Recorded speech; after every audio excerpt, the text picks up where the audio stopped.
الحمد لله الحمد لله نحمده ونستعينه ونستغفره ونؤمن به ونتوكل عليه ونعوذ بالله من شرور أنفسنا من يهده الله فلا مضل له ومن يضلله فلا هادي له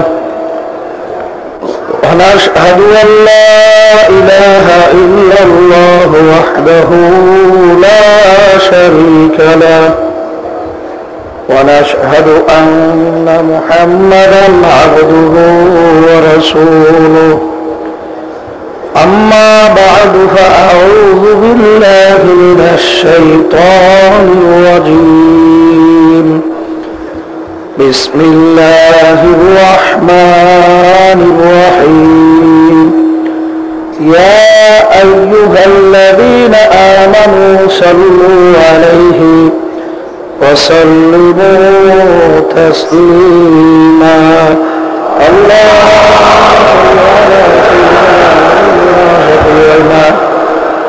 وحبيبنا ومولانا محمد صلى الله عليه وعلى آله وأصحابه وبارك وسلم اللهم صل على سيدنا ونبينا شفيعنا وحبيبنا ومولانا محمد صلى الله عليه وعلى آله وأصحابه وبارك وسلم اللهم صل على سيدنا ونبينا وشفيعنا وحبيبنا ومولانا محمد صلى الله عليه وعلى آله وأصحابه وبارك وسلم أعوذ بالله من الشيطان الرجيم بسم الله الرحمن الرحيم ألف لام ميم ذلك الكتاب لا ريب فيه هدى للمتقين الذين يؤمنون بالغيب صدق الله العلي العظيم আল্লাহ পাক রব্বুল আলামিন এর লাখ কোটি শুকরিয়া আদায় করতেছি যে মহান রব্বুল আলামিন আপনাকে আমাকে ফাল্গুন মাসের মাহফিলের তৃতীয় দিনে মাগরিবের নামাজের পরে দ্বীনি মজলিসে আল্লাহ বসার যে তৌফিক দান করলেন শুকরিয়া তার সবাই বলি আলহামদুলিল্লাহ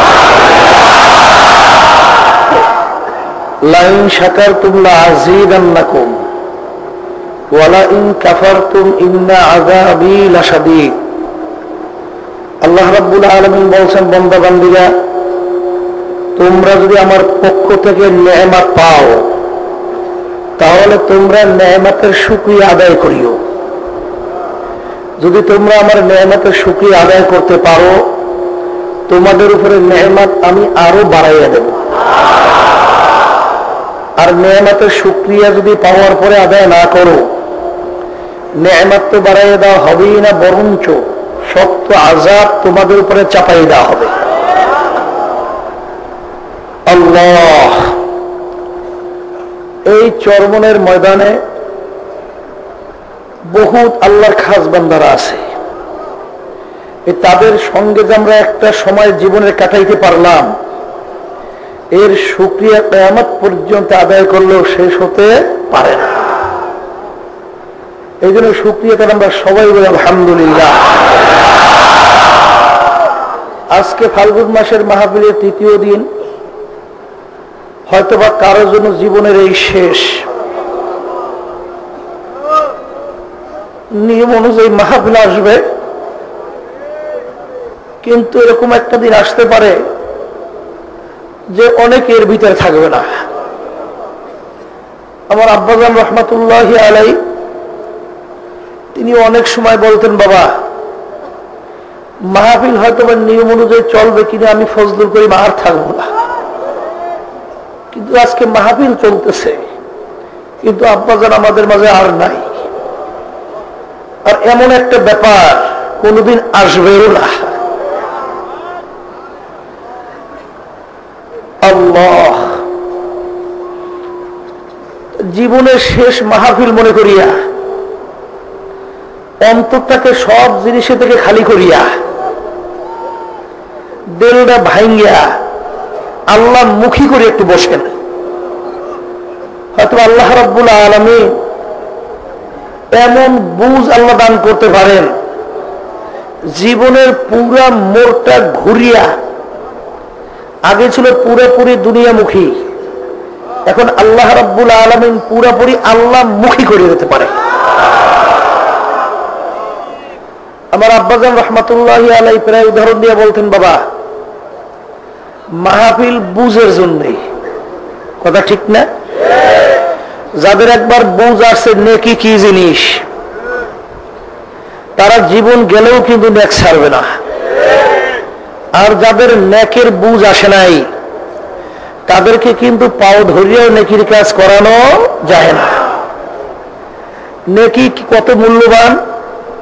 আল্লাহ রাসূল সাল্লাল্লাহু আলাইহি ওয়াসাল্লাম মদিনা শরীফে যারা গেছেন হজ করতে, দেখছেন উহুদ পাহাড় কত মাইল কে মাইল লম্বা, কত বিরাট উঁচা। আল্লাহ হাবিব ইঙ্গিত করে পাহাড় দিয়ে বলছিলেন, এই পুরা পাহাড়টা যদি স্বর্ণের হয়ে যায়, এর যত মূল্য হবে তুলনা ছাড়া, কোনো তুলনা টুলনা নাই, একটা নেকির মূল্য অনেক বেশি। এই বুঝ যাদের কাছে একবার আসছে, জীবন গেলে নেক ছাড়বে। আর একটা কথা মনে রাখবেন, আজকে অনেকে অবহেলায় অবহেলায়, হাসতে হাসতে আশায় আশায় জীবনটাকে কিন্তু শেষ করে ফেলাইছি বললেই বলে চলে, ঠিক না? অনেকে কিন্তু আমরা জীবনের মুহূর্তকে গুরুত্ব দেই না, কিন্তু একদিন তো আর আপনি এরকম চিন্তা করে নজর করি নাই, ঘরের ভিতরে ওয়ালে ঘড়ি টানানো আছে, ওই ঘড়ির ভিতরে 10টা থেকে 11টা বাজে টনটন শব্দ করে। আমরা বলতেছি যে 10টা থেকে 11টা বাজছে, কিন্তু ঘড়ি কিন্তু শব্দ ওইটা করে নাই। ঘড়ি কিন্তু আপনাকে আমাকে সতর্কবাণী শুনাইছে, হে আব্দুল করিম, হে রহিমা খাতুন, হে রেজাউল করিম, তোমার হায়াত থেকে 1টা ঘন্টা চলে গেল, আর কোনদিন পাওয়া যাবে না, আর কোনদিন ফিরেও আসবে না। তা আমরা অনেকে অবহেলায় অনেকে কিন্তু আজকে দিন সময় পার করতেছি, কিন্তু এমন একটা ব্যাপার, কেউ যদি খোদা না খাস্তা একবার ডাকে সাড়া দিয়ে মৌতের বিছানায় শুয়ে পড়েন, আর কিন্তু ফেরত আসা যাবে না। ব্যাপারটা কিন্তু যত সহজ শোনায় তত সহজ না, একবার রওনা করে গেলে কিন্তু আর আসা যায় না। এই ক্ষেত্রে যে আমার আব্বাজান রহমাতুল্লাহি আলাইহি একটা উদাহরণ দিয়ে বুঝাইতেন, বাবা দুনিয়ার যে কোনো কাজের ভিতরে একবার না যদি 5 বারও তুমি ঠগো, আবার কিন্তু সেই কাজের ভিতরে চেষ্টা করলে জিতবার আশা আছে। কিন্তু যারা একবার ঠইকে কবরে চলে গেছে, ফেরত আসতে পারছে কে কে? যেরকম পারছে। ছাত্র যদি পরীক্ষা দিয়ে ফেল করে, ছাত্র কিন্তু আবার পড়াশোনা করিয়া পাশ করার পরীক্ষা দিয়ে আশা আছে। কিন্তু যারা একবার কবরে রওনা করিয়া গেল, আর কেউ আসতে, একটু চক্ষু বন্ধ করিয়া, অনেকের যাদের বাপ নাই, মা নাই, দাদা নাই, রানু নাই, বন্ধু নাই, অনেক সমাজের ভিতরে আত্মীয় স্বজন নাই, চক্ষু বন্ধ করে দেখেন কোথায় গেল তারা। একসঙ্গে বাজারে গেলাম, বাজার করলাম, চায়ের টেবিলে চা খাইলাম, গল্পের টেবিলে গল্প করলাম, এখন বাজারেও যাই, তাদেরকে দেখা যায় না, গল্পের টেবিলেও নাই, চায়ের টেবিলেও নাই। এরকম একটা দিন আসবে, বাজার থাকবে, কিন্তু আমাকে আর বাজারে পাওয়া যাবে না। গল্পের টেবিল থাকবে, আপনাকে আমাকে পাওয়া যাবে না। চায়ের টেবিল থাকবে, কিন্তু আপনাকে আমাকে আর পাওয়া যাবে। আব্বাজান রহমাতুল্লাহি আলাইহি বলতেন, বাবা বুঝের জন্য মাহফিল। আমাদের বুঝ না থাকার কারণে আসলে অনেকে আমরা দুনিয়াটাকে এমন ভাবে গুরুত্ব দেওয়া শুরু করছি, আখিরাতের কথা অনেকে আমরা ভুলিয়ে গেছি। জোরে বলেন কথা ঠিক কিনা? ওদিকে দুনিয়ার জিন্দেগিটা কেমন, যারা একটু চিন্তা করে তারা কিন্তু পরিচয় হয়েছে। যাদের যত বয়স হয়েছে একটু পিছনে তাকাইয়ে দেখেন, মনে হয় সব কালকের ঘটনা। মনে হয় না? হয় না? ওদিকে আয়নার সামনে যখন চেহারা দেখে, অনেকে দেখে তাকাইয়া সাদা দাড়ি, কাঁচা দাড়িগুলো সাদা হয়েছে, কারো চুল ছিল কাঁচা সাদা, দাঁত মুখে ভরা পড়িয়ে বোকরা, এরপরে ঘোষণা শুরু হয়ে গেছে নাই, একেবারে ফাটকি।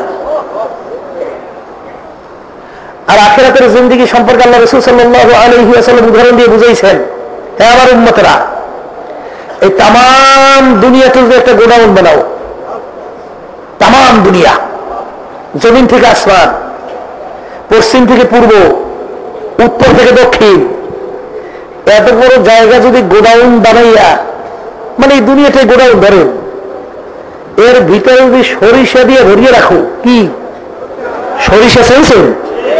এই পুরা গোডাউন যদি সরিষা দিয়ে ভরিয়ে রাখো, একটা কবুতর পাখিকে যদি বলা হয়, কবুতর পাখি তুমি একটা সরিষার দানা খাবা, আবার 500 বছর পর আর একটা সরিষার দানা খাবা, কত বছর পর? কথাটা মুখে বলছি, ভিতরে ঢুকছে তো? কত বছর? 500 বছর পর আর একটা সরিষার দানা খাবা। এরকম 500 বছর পর পর একটা একটা সরিষার দানা খাইতে খাইতে তাম দুনিয়াময় গোডাউনের সরিষা একদিন না একদিন শেষ হইয়া যাবেই যাবে। আল্লাহ হাবিব সাল্লাল্লাহু আলাইহি ওয়াসাল্লাম উদাহরণ দিয়ে বুঝাইছেন, আখিরাতের জিন্দেগি শুরু আছে, শেষ নাই। যারা নাকি ফাঁকটি কয়েকদিন দুনিয়ার জিন্দেগিতে করিয়া আখিরাতের স্থায়ী জিন্দেগি ধ্বংস করছেন, এদের বুঝ আছে? যেরকম আসলে বুঝ আছে নাই?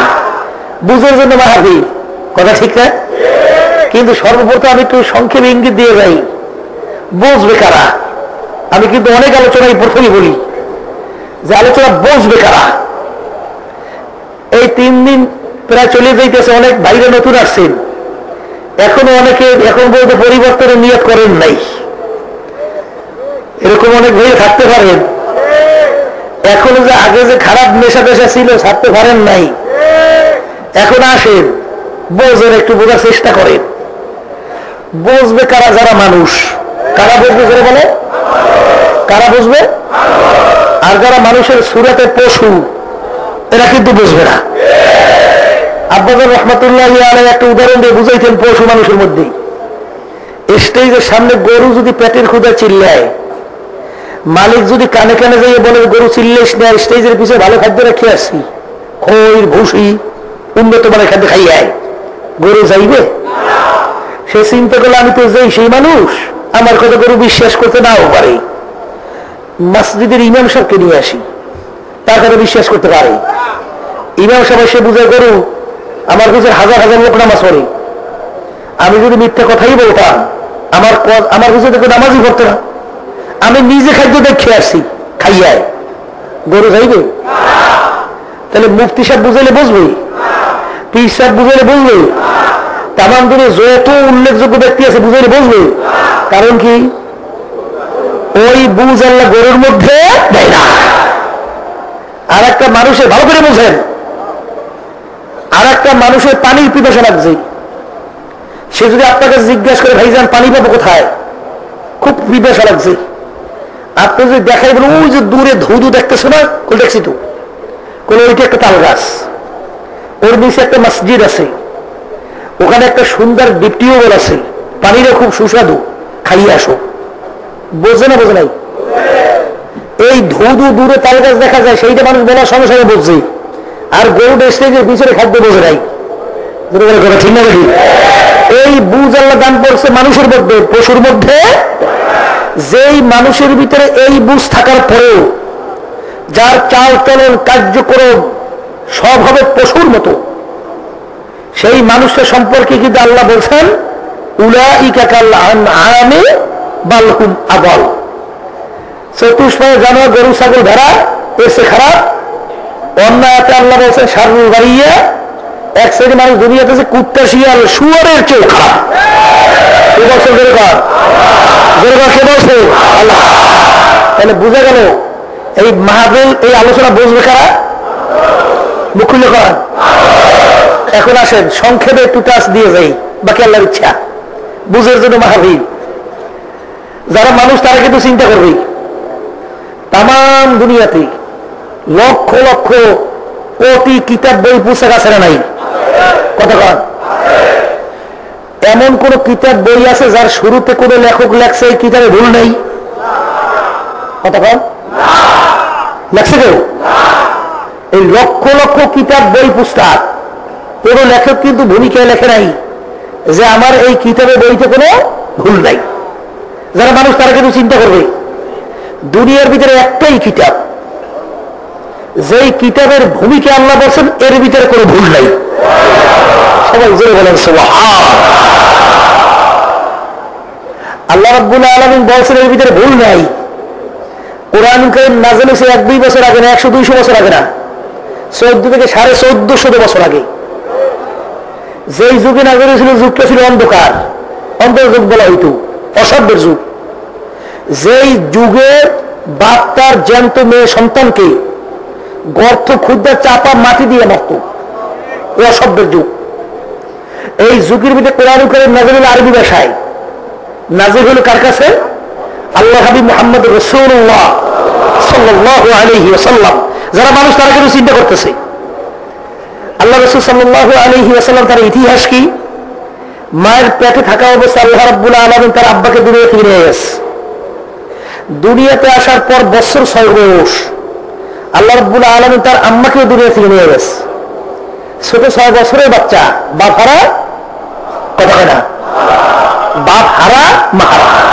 6 বছর বয়সে বাচ্চাদের পড়ার সময় আসে, ঠিক না? আল্লাহ রাসূল সাল্লাল্লাহু আলাইহি ওয়াসাল্লাম দুনিয়ার কোন শিক্ষকের কাছে পড়ার কোন সুযোগ পায় নাই। এর জন্য দুনিয়ার দিক থেকে আল্লাহর হাবিবকে বলা হয় উম্মি।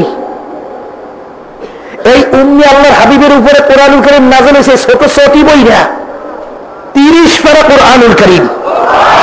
সুবহান। যেই 30 পারা কোরআনুল কারীমের ভূমিকা আল্লাহ বলেছেন এর ভিতরে কোনো ভুল সন্দেহ নাই। যারা মানুষ তারা কিন্তু চিন্তা করতেছে আরবের কাফেররা ছিল আরবি ভাষী, কোরআনুল কারীম নাযিল হলো কোন ভাষায়? তারা কোরআনুল কারীম বুঝতো কি বুঝতো না? কথা বলেন। ওই সময় আরবের কাফেররা কি কোরআনুল কারীম ভুল বের করতে পারছিল? পারে নাই না? আল্লাহু আকবার। তারা পারে নাই। 1400-1450 বছরের ভিতরে বহু ইসলামের শত্রু দুনিয়া থেকে বিদায় হয়ে গেছে না, যায় নাই? এই এত আবিষ্কার বৈজ্ঞানিকরা করলো, এই বিমান আকাশে উড়ে পাইলট নাই, পাইলট ছাড়া। শোনেন নাই? চন্দ্রের দেশে মানুষ যায়, বিমানের উপর নাকি আলোর মতো যাই বলে বিমান ক্রাশ হয়ে ধ্বংস হয়ে যায়। এই দেশে এসে কথা বললে আমেরিকা ছবি সহ দেখা যায়। কত অত্যাধুনিক আবিষ্কার করল, কিন্তু অদ্যাবধি পর্যন্ত, এখন পর্যন্ত, এখন এই মুহূর্ত পর্যন্ত এত ইসলামের কোটি কোটি শত্রু দুনিয়া থেকে গেল, ওর কোরআনুল কারীমের কেউ ভুল বের করতে পারলো? যারা মানুষ তারা কিন্তু চিন্তা করতেছে। তাহলে মনে করছে তারা বুঝি চেষ্টা করে নাই, না? কথা বলেন না, করে নাই বুঝি? শোনেন নাই? ওই আমাকে এই কোরআনুল কারীমের বাংলা অর্থ রাখি করছেন হিন্দু গিরিশচন্দ্র সেন। শোনেন নাই? ওই যে প্রধানে আসছে বাংলাদেশের পত্রিকায়, এক ব্যক্তি গেছিল লন্ডনে বেড়াইতে বন্ধুর কাছে, বন্ধু নিয়ে গেছে এমন জায়গায় বিরাট এক জঙ্গল, লোকালয় বাহিনী। যাইয়া দেখে একটা মাদ্রাসা, সেখানে ছাত্রগুলো দেখলে মনে হয় সব আল্লাহ ওলি। এই পাগড়ি বান্ধা, মাথায় টুপি, লম্বা জামা সুন্নতি, দাড়ি সুন্নত তরিকা অনুযায়ী। ওদিকে আসরের নামে কোন অক্টের নামাজ পড়ছে বন্ধু তাদের পিছনে। নামাজ পড়ে যখন রওনা করে আসতেছে, তখন বন্ধু বন্ধুকে বলতেছে, বন্ধু নামাজটা আবার দ্বিতীয়বার পড়ে গেল কেন? বলে যাদের পিছনে নামাজ পড়ছো সব খ্রিস্টান। কত ব্যাপারটা কি? বলে ব্যাপার হলো মেধাবী মেধাবী ছেলেদেরকে এরা বাচ্চা বাচ্চা নিয়ে আসা কুরআনুল কারীম এবং হাদিসের ভিতরে সূক্ষ্ম সূক্ষ্ম যে বিষয়গুলো আছে সেই বিষয়গুলো তাদেরকে শেখানো হয় যে সাধারণ মুসলমান সহ তাম দুনিয়ার মানুষ সাধারণ তারা যেন ভালো করে না বোঝে এমন ভাবে দ্বন্দ্ব লাগাইয়ে দেওয়া যেন মুসলমান এবং ইসলাম যেন জাগতে না পারে। এই মিশন ওরা চালু করছি। আপনার আমি এই কথা আসলে একটা নাকে তেল দিয়ে ঘুমাই, ওরা কিন্তু ঘুমায় না, ওরা কিন্তু চেষ্টা চালাই যেতে আছে। এই জন্য আবিষ্কার করে শেষ পর্যন্ত আপনারা শুনছেন যে এই যে আরবি ভাষা আমরা ঠিক করি আল মঞ্জের আল কামুস, এই যে বড় বড় লোগাত ডিকশনারি, এইটা নাকি লেখছে খ্রিস্টানরা। এত আবিষ্কার তারা করলো, কিন্তু আজ পর্যন্ত কোরআন কারীম ভুল বের করতে পারলো? ভালো করে কথা বলেন, পারে নাই। তাইলে যেহেতু তারা এখন পর্যন্ত পারে নাই, এরপরে মাহফিলে আল্লাহ বন্দার হতে আসছেন, এখনো যাদের বুঝে আসে নাই, আপনাদেরকে আমরা এখনো চ্যালেঞ্জ দিয়ে বললাম, আপনারা সহ তাম দুনিয়ার সমস্ত মানুষ, সমস্ত মাখলুকাত সবাই একত্রিত কোরআনুল কারীমের একটা ভুল বের করে দেখান। যদি আপনারা সবাই একটা ভুল বের করে দেখাইতে পারেন, তাইলে আমাদের ইসলাম আর হুজুরগিরি আর মুসলমানগিরি আর থাকবে? যেরকম থাকবে। তাহলে বুঝা গেল এখন পর্যন্ত পারে নাই, আগেও পারে নাই। তো এবারে প্রমাণ কি হলো? কোরআন কারীম সত্য, কথা কন নাই, আসতে কন দেয় সত্য। এরপরেও যদি না বোঝে, আব্বাজার রহমাতুল্লাহ আলাইহি একটা উদাহরণ দিয়ে বুঝাইতেন, বাবা এক শ্রেণীর মানুষ আছে, এই মানুষগুলো মনে গরুর চেয়েও খারাপ হয়ে গেছে। বলে তাকানো, 5টা গরু একত্রে ঘাস খায়, একটা গরুর উপরে যদি কেউ পিটান দেয়, বাকি গরুগুলো দৌড় দেয় কি দেয় না? কি ভয়? পিটারের ভয় আমার ভিডিও পড়তে পারি, ঠিক না? তাহলে গরুগুলো দৌড় দিলে একটা গরুর উপরে পিটান দিয়েছে, বাকি গরুগুলো দৌড়।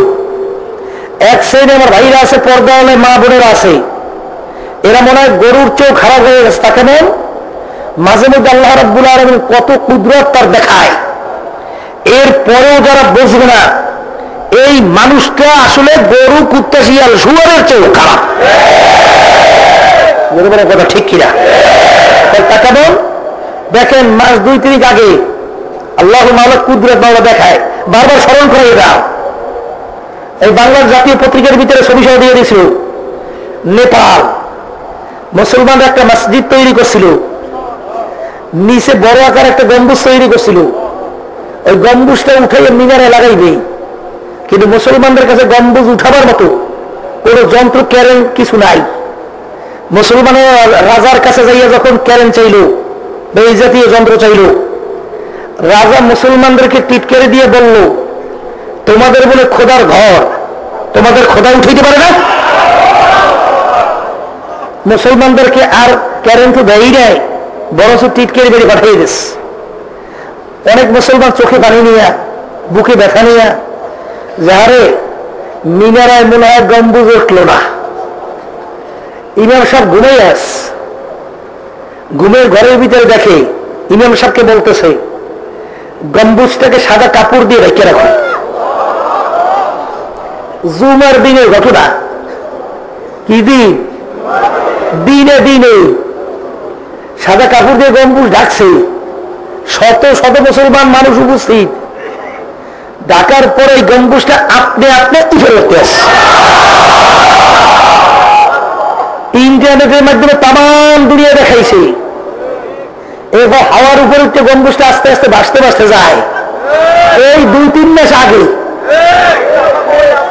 দেখেন নাই, দেখেন নাই, ওই ভাসতে ভাসতে যাইয়া ওই মিনারে যেই জায়গায় গম্বুজ লাগবে ওই জায়গায় যাই অটোমেটিক লেগে গেছে। এই ঘটনা দেখার পরে নেপালের দলে দলে মানুষ কলেমা পড়ে আর মুসলমান হয়। কিছুদিন আগে পত্রিকার ভিতরে আসছিল ইউরোপে দলে দলে মানুষ মুসলমান হইতে আছে। এরপরে আমার শিক্ষিত বাবারা যারা নাকি একটু ইংরেজি লাইনে শিক্ষিত হয়েছেন, আমাদেরকে দেখতে একটু খোঁচাও মারেন, বলে হুজুর এ তো ওই টুপি মাথা গেলে বুদ্ধি জ্ঞান থাকে না। আবার একদল আমার বাইরে বাইরেছে, এরা আবার কয় কি তা বলেন, হুজুরের এই দেশটা খাইল। এটা বোঝেন নাই? হুজুরের কি খেয়েছে এটা বোঝেন নাই? হ্যাঁ এলে পশুর মতো চলবি, হুজুর রে বাধা দেয়, বোঝেন নাই? কি ওই গরু ছাগল ঘরে পর্যন্ত অত আলোচনা তো দরকার নাই। হ্যাঁ এই দেশ আহে হুজুর এটা বাধা দেয়। আপনাদের আমাদের একটা উদাহরণ দিয়ে বুঝাই তো, আল্লাহ বান্দারা হুজুরের দেশটা খাইল কেমনে? হ্যাঁ, প্রেসিডেন্ট থেকে শুরু করে এলাকার চৌকিদারি এই পর্যন্ত দায়িত্ব পালন করলো তোমরা, আর দেশটা খাইল হুজুরেরা। দেশ যে কারা খাইছে হ্যাঁ তো আমরা পত্রিকা খুললেই দেখি, দেশ দিয়ে হুজুরেরা খাই নাই, দেশ দিয়ে খাইছে খাজুরেরা। কারা খাইছে? আহারে কপাল, আমার রিক্সাওয়ালা ভাই রাস্তায় রিক্সা চালায়, মাথার গাম পায় পরে, গরমে দেখেন নাই? সেই রিক্সার উপরে সরকার একটা ট্যাক্স বসাইয়ে দেয়, খাজনা, সেই টাকা যায় রাজকোষে জমা হয়, আর ওই টাকা লুটপাট করে খায় তারা, আর ট্যাক্স বলে খায় হুজুরেরা। আল্লাহর বান্দা ভালো করে বুঝছেন? অনেকে গৌরব করে আমি অমুক দলের লোক। এই বাংলাদেশ স্বাধীন হওয়ার পরে এই দেশটা মূলত 2-3 সরকার দেশটা চালাইছে, ঠিক না? ঠিক। এদের দেশ পরিচালনায় তাম দুনিয়ার ভিতরে 106 থেকে 7টা রাষ্ট্র আছে, 2-3টা এখনো স্বীকৃতি পায় নাই। 106 থেকে 7টা রাষ্ট্রের মধ্যে বাংলাদেশ। ও দেখছেন আপনার ওই যে আছে না ম্যাপ, ওই যে বিশ্ব ম্যাপ, হ্যাঁ ওই ম্যাপের ভিতরে বাংলাদেশ দেখছেন কেমন দেখায়? সূর্যের মাছের মাথার মতো। মানে উল্লেখযোগ্য কোনো দেশ ওরা। এদের পরিচালনায় এই দেশটা একবার না 2বার নয়, এই দেশটা 5 বার তাম দুনিয়ার মধ্যে চোরের দিক থেকে ফাঁস হয়েছে। আবার তাদের দল করিয়ে আবার তাদের পিছনে হাঁটিয়া, চোরাদের পিছনে হাঁটিয়া বড় বড় কথা বলে, এটা কোনো জ্ঞানী লোকের পরিচয় হইতে পারে?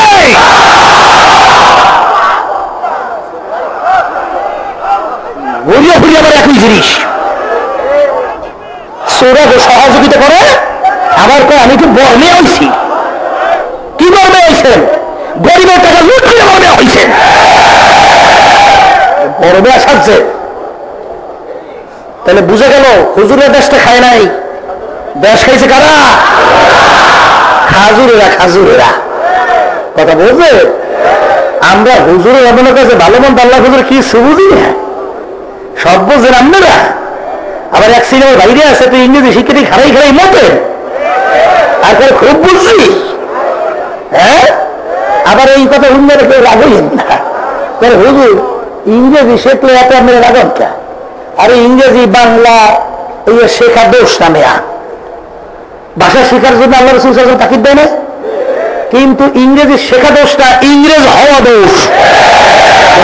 ঠিক না? ঠিক। ইংরেজি শিখতে না মানা করছে কিনা? বাংলা শিখতে মানা করছে কে? অন্যান্য ভাষা শিখতে মানা করছে কে?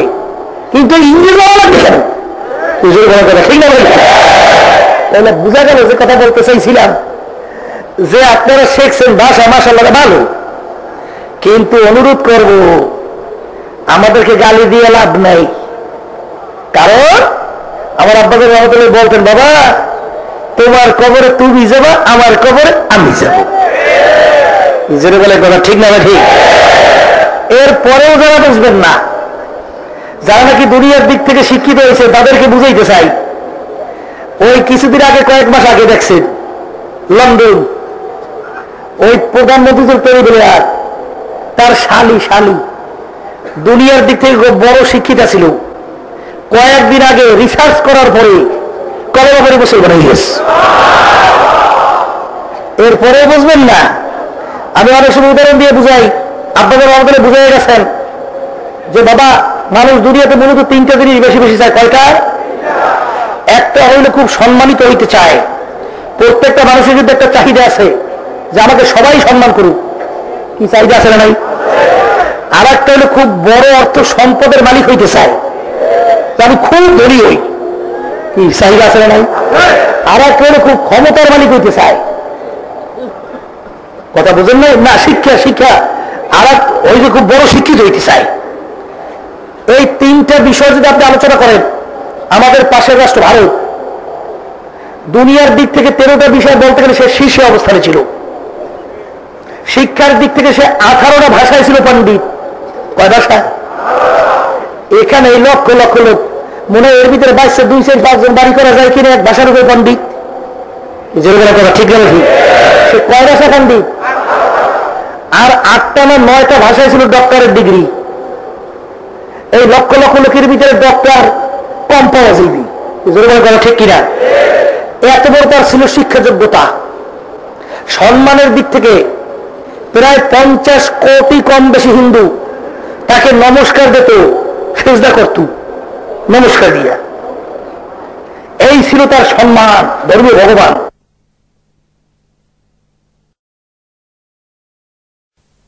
এক মানুষের কইবে পশ্চিম করে নামাজ পড়ে, আর একজন কইবে উত্তর দিকে ফিরে পড়ো। এটা হইতে পারে? সৃষ্টিকর্তা কয়জন? মানুষের যে নিয়ম নীতি তার কয়টা? সে চিন্তা করলো তাইলে সৃষ্টিকর্তার নিয়ম নীতি আসলে কোনটা, এটা আমার তালাশ করে বের করা লাগবে। সে চিন্তা করে যখন রিসার্চ করা শুরু করলো, তার ধর্মের কোনো অস্তিত্ব তিনি তালাশ করে পায় নাই, অন্যান্য ধর্মের অস্তিত্ব তিনি তালাশ করে পায় না। যখন ইসলাম ধর্ম সম্পর্কে রিসার্চ করা শুরু করলো, এক পর্যায়ে যার কাছে প্রমাণিত হয়ে গেছে একমাত্র দুনিয়াতে ধর্মের যেটা নাকি সৃষ্টিকর্তা, তার নাম হলো ইসলাম, কিতাবের নাম হলো আল কুরআন। সবাই জোরে বলেন সুবহান। তখন তিনি সিদ্ধান্ত নিয়ে ফেলছে মুসলমান ইজিবি। কি হইবে? মুখে কি হইবে? কিন্তু তার মুসলমান হওয়া এত সহজ, যে কোনো মুহূর্তে এসে বুলেট তার বুকে ঢুকবে, এইটাই তো স্বাভাবিক। জোরে বলেন কথা ঠিক কিনা? সরকার তাকে রাখবে? জানের ভয়। কি ভয়? এরপর মাল সম্পদ কিছু থাকবে? সব বাজেয়াপ্ত হয়ে যাবে না? মাল শেষ। সম্মান থাকবে? সম্মানও যায়। স্ত্রী, ছেলে সন্তান, আত্মীয় স্বজন থাকবে না, এইটাই তো স্বাভাবিক। জোরে বলার কথা ঠিক কিনা? এরপরেও তিনি সিদ্ধান্ত নিয়ে ফেলছে মুসলমান হবেই হবে। কারণ তিনি চিন্তা করে দেখলো দুনিয়াতে ক্ষণস্থায়ী দেখতে না দেখতে শেষ, আখিরাতের স্থায়ী শুরু আছে। আমি এই দুনিয়ার সম্মান দিয়া, দুনিয়ার আমি টাকা দিয়া, দুনিয়ার এই ক্ষমতা দিয়া আমি করব কি, এই চিন্তা করে তিনি ঘুমে ঘুমের ঘরের ভিতরে দেখে এই তামাম দুনিয়ার নবী মুহাম্মদুর রাসূলুল্লাহ সাল্লাল্লাহু আলাইহি ওয়াসাল্লাম ঘুমের ঘরে তার পাশে এসে দাঁড়িয়েছে। আল্লাহ হাবিব তাকে লক্ষ্য করে বলছে, শিবশক্তি মহারাজ কি চিন্তা করো? পড়ো পড়ো কালেমা তাইয়্যিবা লা ইলাহা ইল্লাল্লাহু মুহাম্মাদুর রাসূলুল্লাহ সাল্লাল্লাহু আলাইহি। ওই একই রাত্রে আল্লাহ রাসূল তার স্ত্রীকেও কলেমা পড়াইয়া মুসলমান বানাই দিয়ে চলে গেছে। পরদিন ভোরে উঠে একজন আর একজনের কাছে কি জানি বলবে। যখন প্রকাশ হইয়া গেল মাওলার দরবারে শুকরিয়া আদায় করে, মাবুদ গো, আপনি আমাদেরকে মুসলমান বানাইয়া দিছে। ও কঠোর বড় মুসলমান। বর্তমানে বাংলাদেশ 90% মুসলমান। এই দেশের মধ্যে এই স্বার্থের কারণে, ক্ষমতার লোভে, সম্মানের কারণে অনেক আলেমদের পর্যন্ত ফতোয়া ঘুরিয়ে যায়। কথা ঠিক না? ঠিক। আজকে শিবশক্তি মহারাজ ভারত, সে যদি রিসার্চ করার পরে কলম করে মুসলমান ভাগলে কবরে যেতে পারে বাংলা, আর সর্বরে ময়দানে এশিয়া যারা নাকি মুসলমান সন্তান দাবি করার পরে এরা যদি এই লাইনে ওই লাইনে ঘোরে, তাইলে এইটা কি কপাল পড়ো না কপাল ভালো আছে? বলে কথা ঠিক না ঠিক? তাহলে বোঝা গেল সে কিন্তু মুসলমান হইয়া পরে নাম রাখছিল ডক্টর ইসলামুল হক। বাংলাদেশেও আসছিল এরশাদের সভা।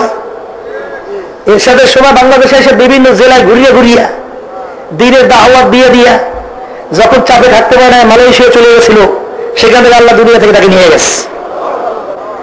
এখন আমি আমার ভাইদেরকে জিজ্ঞাসা করি, এই আলোচনার পর কি বুঝছে? কোরআন কারীম সত্য, সবাই মুখ খুলে দেয় সত্য। হ্যাঁ, সত্য যদি হয় তা কোরআন কারীমে আল্লাহ যা যা বলছেন তাও সত্য। দাদাদের রহমতুল্লাহ একটু উদাহরণ দিয়ে বলতেন, আল্লাহু আকবার, সংক্ষেপ উদাহরণ বুঝে গেলি একটু। দাদাদের মাহফিল করতে আছে, আব্বাজান বলতেন যে জিজ্ঞেস করতেছে, ও মেয়েরা তোমরা বেহেশতে যাইতে চাও, কেডা কেডা আজ্জা গাও? কোন একজন বাদ আছে? কথা বল না, সবাই আজ্জা গাইছে না? দাদাজান বলতে আছেন, বাবা হাত নামাও। নামাইছে। বলে তোমরা আমার একটা ফাঁকি টেপকি দিল নাকি? বলে হুজুর বলেন কি, আপনার ফাঁকি দিছি? বলে তোমরা সবাই হাজ্জা গাইলে, সবাই বেহেশতে যাবা, আমি দেখে বেকুব হয়ে গেছি। বলে হুজুর হ্যাঁ কেমন? বলে তোমরা সবাই বেহেশতে যাইতেছ? বলে হুজুর বলেন কি, যাইতে চাইলে?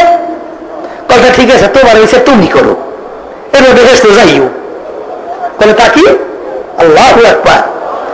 এখন দাদাজান বুঝায়, তোমার বাড়ির পাশে অন্ধ হরিচরণ, অন্য ধর্মের লোক বা অন্য কোনো জাতি খ্রিস্টান বা অন্য কোনো জাতি, সেও নামাজ পড়ে না, তুমিও নামাজ পড়ো না, ওর দাড়ি নাই, তোমারও দাড়ি নাই, ও মাথায় টুপি রাখে না, তুমিও মাথায় টুপি রাখো না, ওর স্ত্রী বেপর্দায় ঘোরে, তোমার স্ত্রীও বেপর্দায় ঘোরে, ও পর্দা করে না, তুমিও পর্দা করো না, ও সুন্নাত তরিকা অনুযায়ী চলে না, তুমিও সুন্নাত তরিকা অনুযায়ী চলো না, এই তুমিও সিনেমা বাস্কোপে যাও, আর তোমার বাড়ির পাশের ওই যে অন্য জাতি সেও সিনেমা বাস্কোপে যায়। এখন তোমার ইচ্ছা তুমি করো।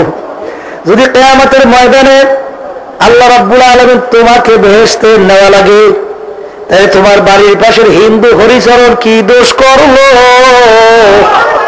সে কেন বেহেশতে যাইতে পারবে না? আরে অন্য জাতি মার্কাই বেহেশতে যাইতেছেন কেডা কেডা?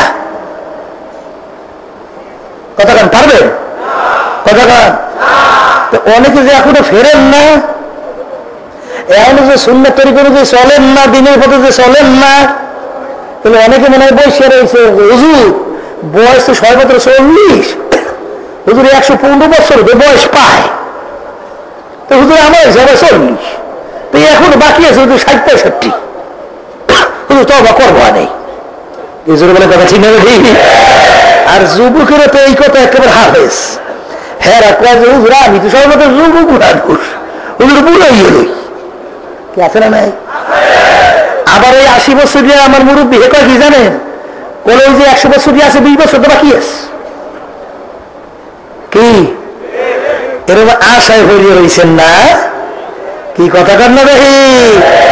এই যে আল্লাহ রাব্বুল আলামিন শুনেই হয়েছে, আল্লাহকুমুত তাকাসুর হাত্তা যুরতুমুল মাকাবির।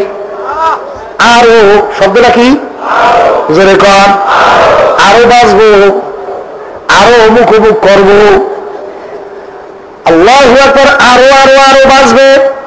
এইটা বলতে বলতে মালাকুল মউত এসে বাড়ির দরজা সিটি বাজাবে। আরো কিন্তু কোনো বিশেষ নাই। জোরে বলে কথা ঠিক না ঠিক? আর এমন একটা ব্যাপার, একবার ওয়ালা করে গেলে আর কিন্তু আসা যায় না। একদিন আমার ভাইদেরকে আমি অনুরোধ করবো যে আল্লাহ যখন চরমনের মাঠে নিয়েই আসছেন, এখান থেকে পরিপূর্ণভাবে পড়তে নিয়ত করেন যে মানব কি হইবে, কে বেজার হইবে তা জানি না, তোমাকে বেজার করা যাবে না। কথা ঠিক না ঠিক? বাবারা যার নমুনা দেখে গেছেন, বাবারা আমাদের শায়েখ ফজলুল করিম রহমাতুল্লাহ আলাইহি আজকে আমাদের মাঝে শুয়ে আছে। শরীয়তের ব্যাপারে তিনি স্ত্রীও চেনতো না, ছেলেও চেনতো না, বাপও চেনতো না, বন্ধুও চেনতো না, কোন দল ফল চেনতো না। জোরে মনে করো ঠিক না দেখি? ওই খাতির হাত দাঁড়ে নাই। দেখেন এই তরিকার মূল উদ্দেশ্য দুইটা, হিম্মত বলন্দ করে খুলুসিয়ার ভিতরে পয়দা করা। অমুকে পারে আমি কেন পারবো না? জোরে মনে করো ঠিক কিনা? দেখেন হিম্মত আল্লাহ বান্দা কিভাবে করছে। এই যখন নাকি আব্বাদের রহমতুল্লাহ বিবাহ করছিলেন, এই বর ছিলেন বর নৌশা, কথা বুঝেন নাই? আজকের এই যাত্রী সেই হলে বাদশাহ। এই বর হইয়া বসছে, এমন সময় তার শালি তাও ছোট ছোট বড় হয় না এখনো, মালা নিয়ে আসছে, মালা দুলাভাইয়ের গলায় দেবে। বিবাহের মজলিস, মালা নিয়ে আসছে। ওই অবস্থায় একটা চিৎকার মারিয়া সে বর নাকি তাদের না বের হয়ে আল্লাহ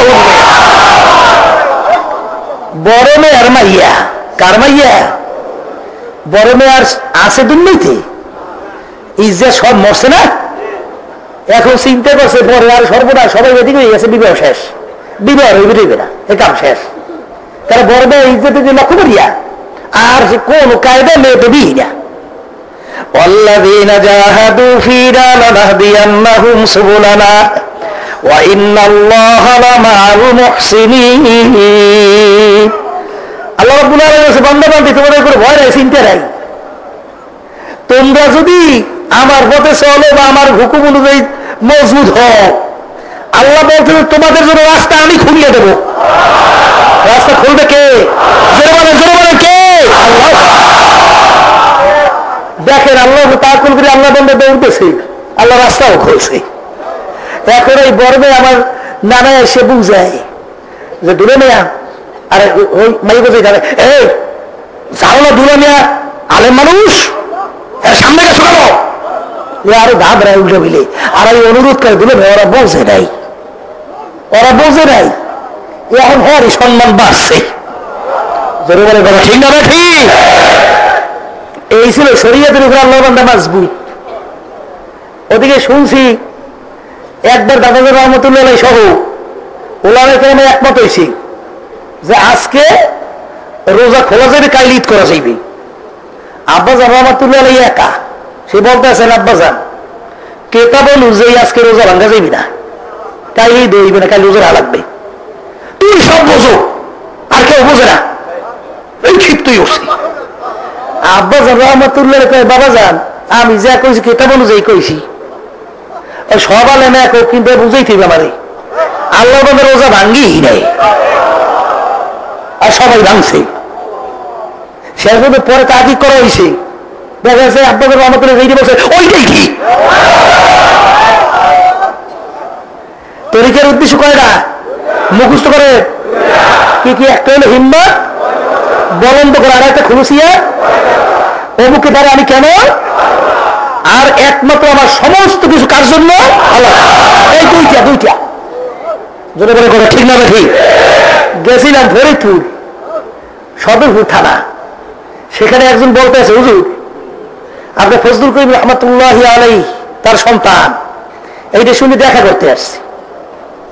হুজুর আমি প্রধানমন্ত্রী এই দায়িত্ব পালন করতাম, হুজুর আমি জানি কোন আলেমকে কোন মুফতি পীরকে কত টাকা দিয়া আনা লাগছে, এটা হুজুর আমি জানি। একজনের নামই বলল হুজুর অমুকই লাগছে এই টাকা, কিন্তু হুজুর ব্যক্তি পেয়েছেন একজন ফজলুল করিম রহমতুল্লাহ, টাকার বস্তা দিয়ে পায়ে ধরে ফেলাই দিয়েছে, বলে লক্ষ ফেলাই দিয়েছে। এইটা শুনে হুজুর দেখা করতে আসছে। আব্বাজান রহমতুল্লাহ বলতো, বাবা আমার জন্য তোমার সবাই দোয়া করো, আমি পুলসিরাতের উপরে আছি। আমরা তখন বুঝতাম না যে আব্বাজান বলতে আছেন পুলসিরাতের উপর কি আছে। এখন তো আমরা আমি দায়িত্ব পালন করি, এখন আমরা বুঝি আসলে কি পুলসিরাতের উপরে ছিল। সবার কাছে খাস করে দোয়া চাই, আল্লাহ যেন যতদিন দুনিয়াতে রাখবে পুরোপুরি যেন হকের উপরে রাখে। তাম দুনিয়াও যদি দিয়ে দেওয়া হয় এক ইঞ্চি যেন আল্লাহ শরীয়তের উপর থেকে না সরায়। এই জন্য সবার কিছু দোয়া চাই।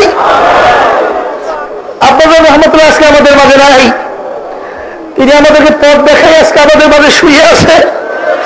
আমি আমার ভাইদেরকে জানতে চাই, আমি আপনাদের থেকে এই মাঠে ওয়াদা দিতে চাই যে আজকে আজকে আল্লাহর কুতুব চরমনাই জমিনে শুয়ে আছে। তিনি কি এত ছোট নেতা? তিনি কি কিছু বসছেন না? তিনি যদি আজকে বাংলাদেশের ভিতরে খালেদা হাসিনা, তারা যদি তার থেকে যোগ্য না যোগ্য, বিভিন্ন আরো নেতাদের তাকাই দেখেন, আমার ফজলুল করিম পীর সাহেব ফজলুল করিম রহমাতুল্লাহ সামনে যোগ্য নেতৃত্ব বাংলার জমিনে বসে যখন বসেন আল্লাহর কুতুব আজকে দুনিয়ার মাঝে নাই।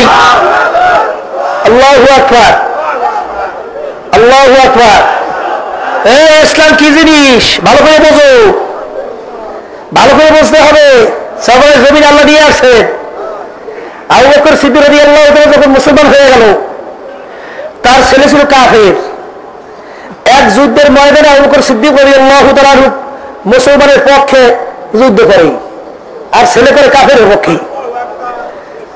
আল্লাহু আকবার। যখন তার ছেলে মুসলমান হয়ে গেল, একদিন আব্বাকে বলতেছে, আব্বাজান অমুক যুদ্ধে এমন একটা মুহূর্তে আপনি আমার সামনে চলে আসছেন, আমি ইচ্ছা করলে আপনাকে আমি কতল করতে পারতাম, কিন্তু যেহেতু আপনি আমার আব্বা, এর জন্য আপনাকে আমি কতল করি নেই। তখন আবু বকর সিদ্দিক রাদিয়াল্লাহু তাআলা বলতেছিলেন, বাবা কি বলো, আমি খোদার কসম করে বলতেছি, যদি ওই সময় তুমি আমার সামনে পড়তা, সঙ্গে সঙ্গে তোমার মাথা আমি দ্বিখণ্ডিত হয়ে পড়তাম। তখন আমি ছেলে হিসেবে তখন আমি দেখতাম না। এই এর নাম হলো মুসলমান। জোরে বলে কথা ঠিক না ঠিক? ফজলুল করিম রহমাতুল্লাহ আমাদেরকে যে পর্দা রেখেছে, এটা কি ভুল না সঠিক? জোরে কর। যদি সঠিক হয়েই থাকে, আমি জানতে চাই যে ফজলুল করিম রহমাতুল্লাহ আলাইহি চরমনায় এই ময়দান প্রতিষ্ঠা করে গেছেন। দাদাজান রহমাতুল্লাহ আলাইহি তিনি এই প্রতিষ্ঠান গড়ে গেছেন। আজকে বাংলাদেশের ভিতরে যেখানে যাবে, তাম দুনিয়ার মধ্যে সমস্ত লোক বলতে এক কথায় কোনো দ্বিধা নাই, যদি ইসলামের পক্ষে কোন সাহসী পুরুষ ছিল ফজলুল করিম রহমাতুল্লাহ কথা ঠিক না ঠিক?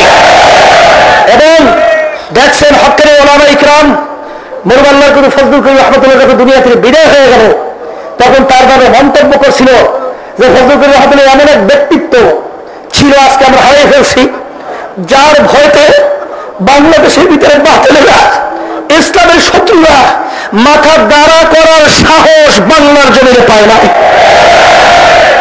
সেই চরমনাইয়ের ময়দান আল্লাহর নিয়ম আছে। যদি আল্লাহর কুতুব আমাদেরকে ঠিক নিয়ম অনুযায়ী দর্শন দিয়ে থাকেন, নিয়ম অনুযায়ী পথ দেখিয়ে থাকেন, আজকে আমি জানতে চাই কিসের টাকা, কিসের ক্ষমতা, কিসের ছেলে, কিসের বিবি, কারো কথা মানব না, এই পথে থাকবো। কি কি রাজি আছে? আল্লাহু আকবার, আল্লাহু আকবার, আল্লাহু আকবার। আল্লাহ আপনি দেখেন, আল্লাহ আপনি কবুল করে নেন, আল্লাহ আপনি কবুল করে নেন। আলহামদুলিল্লাহ। বসেন, সবাই বসেন,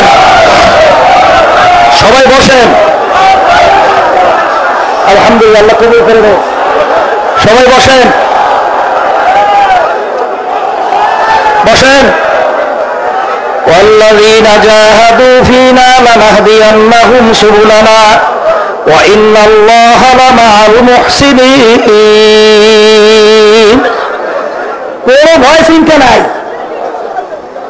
আল্লাহ রাব্বুল আলামিন আমাদের পথ খুলে দেওয়ার জিম্মাদারি নিয়েছে। কেডা নিয়েছে? কেডা কেডা কেডা?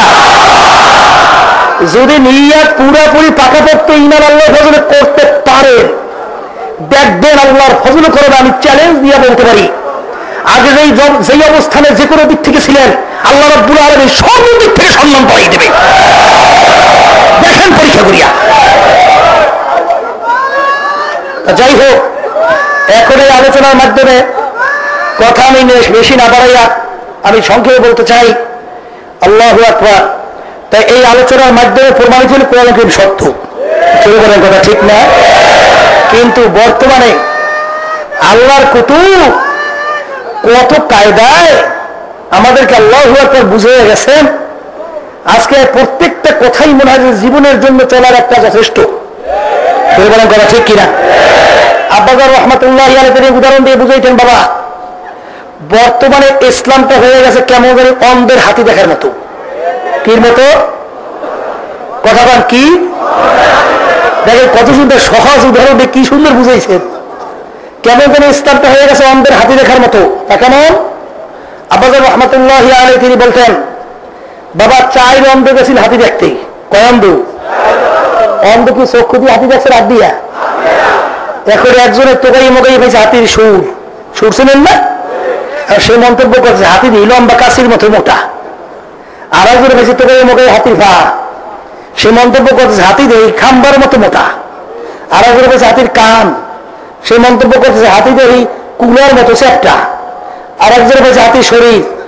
সে মন্তব্য করছে হাতি দিয়ে ঘরের মতো। সাইর এক জায়গায় হয়েছে সাই বন্ধু। একজন আরেকজনে জিজ্ঞাসা করে হাতি কেমন দেখলা? সেটা একজনে বলতেছে হাতি দেখলাম তো লম্বা কাশির মতো মোটা, যে সুর দেখছ। আর একজনে বলতেছে তুমি তো কিচ্ছুই দেখো নাই, হাতি তো খাম্বার মতো মোটা, যে পা দেখছে। আর একজনে বলতেছে তুমি তো কিচ্ছুই দেখো নাই, হাতি তো কুলার মতো চ্যাপটা, যে কান দেখছে। আর একজনে বলতেছে তুমি তো কিচ্ছুই দেখো নাই, হাতি তো ঘরের মতো, যে শরীর দেখছে। 4 জনের ভিতরে ঝগড়ার সৃষ্টি হয়েছে না? কথা কর। চক্ষু ব্যক্তি পাশ দিয়ে যায়, জিজ্ঞেস করতে পারে ঝগড়া করে কেন? কোন ঝগড়া করে আমি দেখলাম হাতি লম্বা কাশি এর মতো মোটা। আর একজনকে আমি দেখলাম খাম্বার মতো মোটা। আর একজন বলে আমি দেখলাম কি কুলের মতো চ্যাপটা। আর একজন বলে ঘরের মতো দেখলাম। ও কি কয়, ও কি কয়? চক্ষু ব্যক্তি বিষয়টা বুঝতে পারছি। আসলে পূর্ব হাতি তো ওরা কেউ দেখে নাই। ওরা তো অন্ধ মানুষ, চক্ষু দিয়া হাতি দেখে নাই। দেখছে কি দিয়া? হাত দিয়া। তাহলে যে যেইভাবে দেখছে মন্তব্য সেভাবে করতে। এখন চক্ষু ব্যক্তি ডাক দিয়ে বলতেছেন তোমরা চুপ করো, ঝগড়া করিও না। আসলে পূর্ণ হাতি তোমরা কেউ দেখো নাই। ওই 4 জিনিস মিলিয়া তার নাম হইল হাতি। কথা ঠিক কিনা?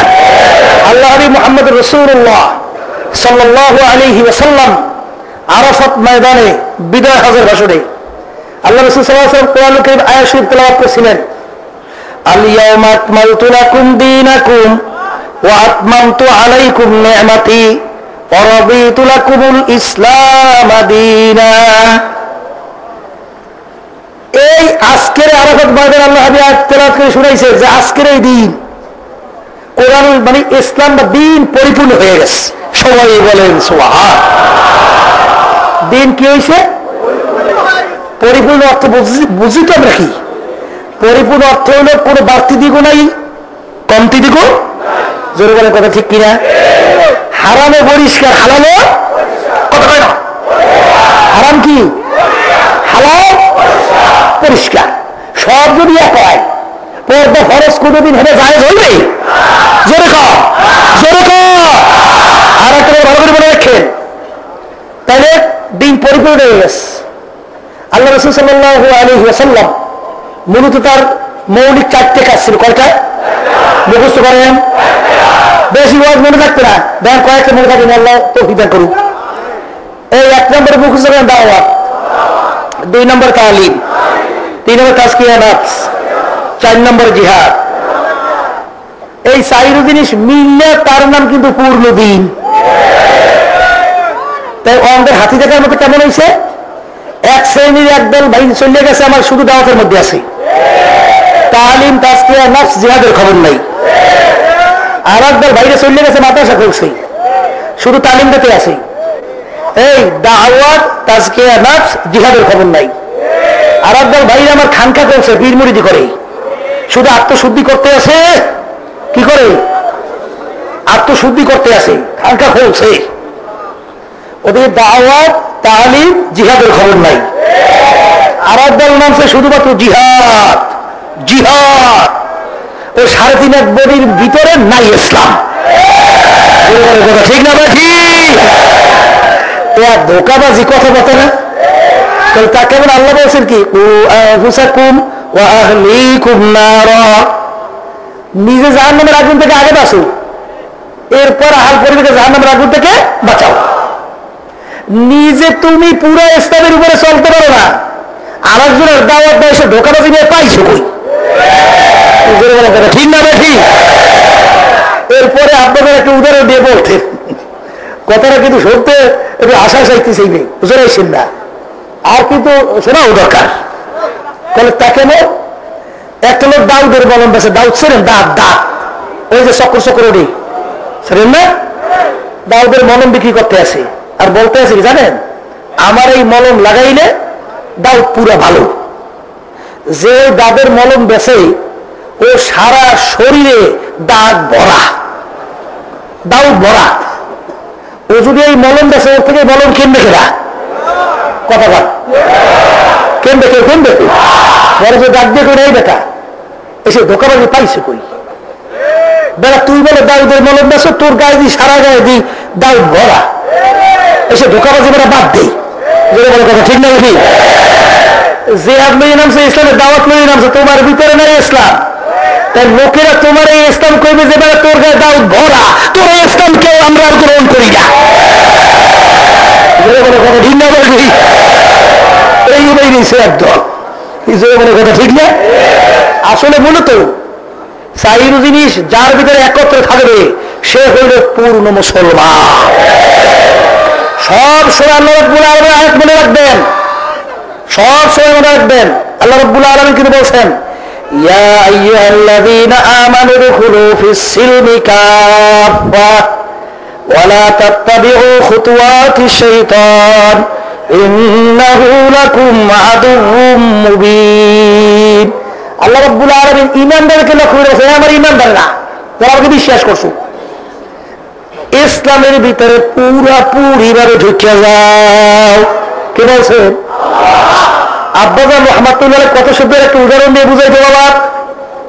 একটা লোক মসজিদের ভিতরে এক পা আর এক পা তার বাহিরে, কেউ কিন্তু বলবে না লোকটা পুরা মসজিদের ভিতরে, বলবে কেউ কিন্তু বলবে না লোকটা পুরা বাহিরে, বলকি লোকটা মসজিদেও না বাহিরেও না, মাঝামাঝি জায়গায়। জোরে বলে কথা ঠিক না দেখি? ও আমার ভাইরা, আমার পর্দার আড়ালের মা বোনেরা, বাবারে ভালো করিয়া বোঝেন, আমাদেরকে গালি দিয়া করো লাভ নাই। কারণ বাবারে আলেমেরা কিন্তু বয়ান করার পরে কিন্তু শুনাইয়া দেয়, ওমা আলাইনা ইল্লাল বালাগ, আমার উপরে দায়িত্ব তোমাদের কাছে আমি পৌঁছে দিলাম, শেষ করলাম, এখন তোমরা বুঝবা মাওলার সঙ্গে। আল্লাহ রাসূল সাল্লাল্লাহু আলাইহি ওয়াসাল্লাম বাবারে যখন দেখলো মানুষ দিনদার হয় না, মানুষ ঈমান আনে না, এমন ভাবে প্রেশান হয়ে গেল, মনে হয় যেন নিজে ধ্বংস হইয়া যাইবে, তখন আল্লাহ রাব্বুল আলামিন আয়াত নাযিল করে, রাসূল আপনাকে তো আমি দারোগা করিয়া পাঠাই নাই, যদি তারা না মানে আপনার জোর করে মানাইতে দেওয়ার জন্য তো আপনাকে পাঠাই নাই, আপনাকে পাঠাইছি শুধুমাত্র দাওয়াত পৌঁছাইয়া দিবেন, ওরা মানে বা না মানুক এটা বুঝবো আমি মাওলা ওদের সঙ্গে। ও আমার ভাইরা, ও আমার বাবারা, বাবারে চরমনায় যখন তোমাদেরকে আল্লাহ রাব্বুল আলামিন নিয়ে আসছে, বাবারে মাওলার কাছে অন্তর খুলে দোয়া করো, মাবুদ গো, পুরো দিনের বুঝ না দিয়া, পুরা পরলি না বাড়াইয়া আপনি আমাদের এখান থেকে কাউকে ফেরত নিয়েন না। বাবারে ভালো করিয়া বুঝেন, এখানে আল্লাহ রাব্বুল আলামিন যে আয়াত নাযিল করলেন এর শানে নজুল আব্দুল্লাহ ইবনে সালাম রাদিয়াল্লাহু তাআলা আনহু, এর শানে এই আয়াত নাযিল হয়।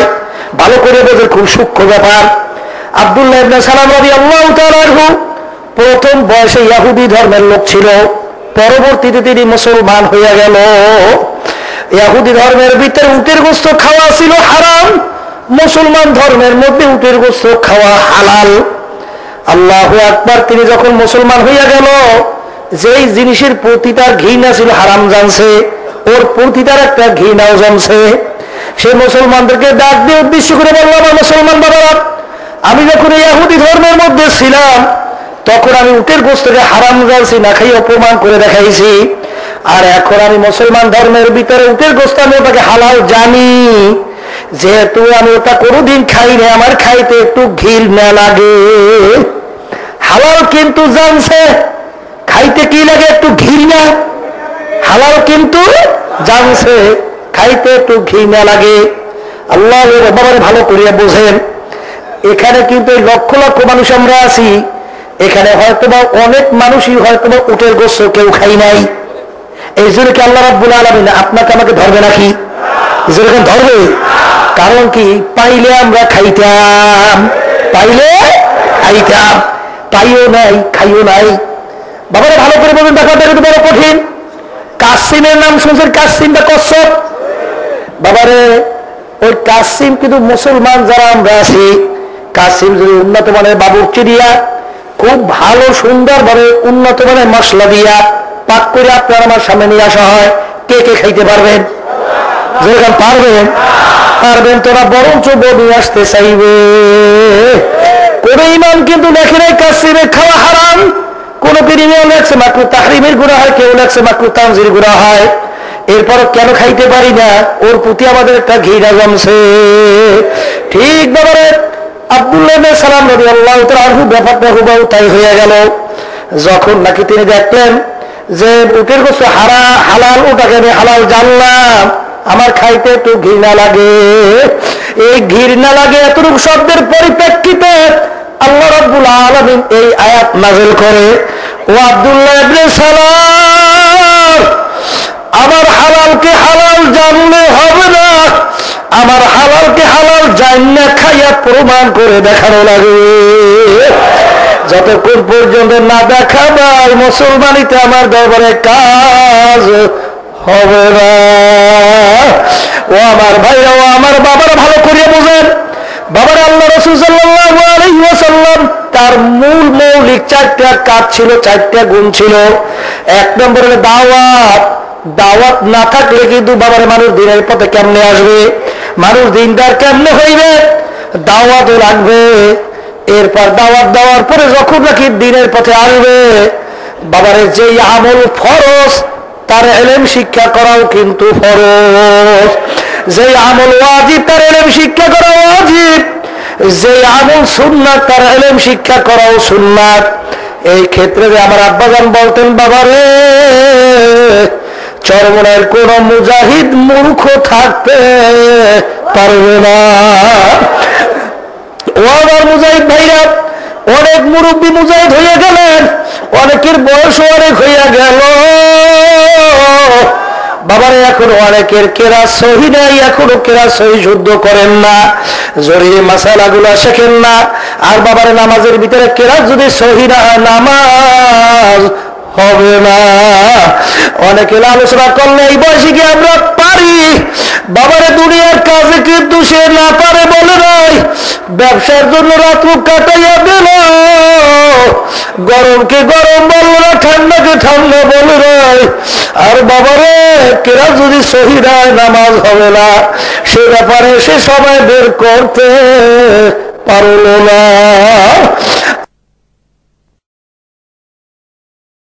ও আমার বাবারা, ভালো করে বোঝো, বাবারে নামাজে কিরা সহি করাই লাগবে। বাবারে না করিয়া কিন্তু কোন উপায় নাই। এই ক্ষেত্রে যে আমার আব্বা রহমাতুল্লাহ আলাইহি, বাবারে যাকে মুজাদ্দিদে জামাল বলা হয়, আসলে বাস্তবতা দেখো, এমন কোন দিক নাই দিনের পথে চলতে যায় সেই দিকের একটা নিদর্শন দিয়ে যায় নাই। বাবারে মুরব্বী এখন ক্লাসে দিয়ে পড়ার সুযোগ নাই, মাদ্রাসায় ভর্তি হয়ে পড়ার কোনো সুযোগ নাই। কিভাবে তারা ক্লাস সহি করবে? বাবা কোরআন শিক্ষা বোর্ড আল্লাহর ফজলে কোন আল্লাহর কত প্রতিষ্ঠা করিয়া গেল, তার ভিতরে বয়স্ক শিক্ষা একটা কোর্স চালু করা হয়েছে। বাবারে ঢাকায় উদ্বোধন করলো, সেখানে শুনলাম 1 বছর প্রায় 4,500 মুরব্বী যারা কোরআনুল কারীম সহিভাবে সূরা পড়তে পারতো না, আল্লাহর ফজলে করবে এখন তারা সহিভাবে কিরাত এবং কোরআনুল কারীম পড়তে পারে। বাবার আল্লাহর কুতুবকে আল্লাহ কোন উসিলায় মাফ করবে জানি না। আল্লাহর কুতুবের যে শিক্ষা প্রতিষ্ঠা কোরআন শিক্ষা বোর্ড করিয়া গেল, আমার তোমরা আল্লাহর কুতুবকে আল্লাহ রাব্বুল আলামিন এই উসিলায় মাফ করে তার দরজা বেহেশতে বন্ধ করিয়া দেবে। ও আল্লাহর বান্দারা, আমার আব্বা রহমাতুল্লাহ আলাইহি বলতো, বাবা শত্রু যে এই পথে আসে ওই পথে তাদেরকে বাধা দেওয়ার নাম হইল প্রকৃত যুদ্ধ। আজকে বাংলাদেশ শতকরা 90% মুসলমান। বাবারে যখন ইসলামের শত্রুরা দেখলো তাদেরকে এত টাকা দেয়, এত ক্ষমতার লোভ দেখাই, বিভিন্ন ধরনের পরামর্শ দেয়, তারপরে তাদেরকে দিন থেকে, ইসলাম থেকে, মুসলমান থেকে কেন ফিরানো যায় না? ওরা চিন্তা করে দেখলো মুসলমানের বাচ্চারা ভোরবেলায় বাপ মা তাদেরকে বললে দেয় যা বাবা মক্তবে যা।